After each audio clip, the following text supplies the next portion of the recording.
মালদার মানিকচকের এনায়েতপুরে বিদ্যুৎ বিভ্রাটের দরুন পুলিশের গুলি চালানোর ঘটনায় রিপোর্ট তলব করল নবান্ন। পুলিশ সুপারের কাছে অবিলম্বে রিপোর্ট চেয়ে পাঠিয়েছে নবান্ন। ঘন ঘন বিদ্যুৎ বিভ্রাট, সারা রাত থাকছে না বিদ্যুৎ বলে অভিযোগ স্থানীয়দের। প্রতিবাদে বৃহস্পতিবার দুপুরে রাস্তা অবরোধ করে বিক্ষোভ দেখান স্থানীয় গ্রামবাসীরা। লাঠি হাতে বিক্ষোভে সামিল হন মহিলারাও। মালদার মানিকচক থানার নূরপুর এলাকায় এই ঘটনা ঘটেছে। সকাল 8টা থেকে শুরু হয় এই বিক্ষোভ। দুপুরের পরও বিক্ষোভ চলে।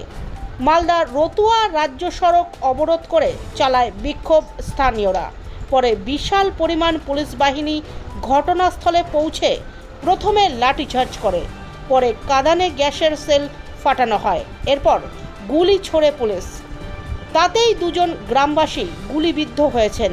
পাল্টা গ্রামবাসীরাও পুলিশের গাড়ি লক্ষ্য করে ভাঙচুর চালায়। 4 জন পুলিশ কর্মীকে গুরুতর আহত করেছেন গ্রামবাসীরা। স্থানীয় বাসিন্দাদের অভিযোগ, বেহাল বিদ্যুৎ পরিষেবার প্রতিবাদে মালদার মানিকচকের বিভিন্ন এলাকায় তারা পথ অবরোধ করেছেন। বুধবার সকাল থেকে সেই পথ অবরোধ চলে। মানিকচকের নূরপুর, মণ্ডলপাড়া, সবজিপাড়া ও হাসপাতাল মোড়ে।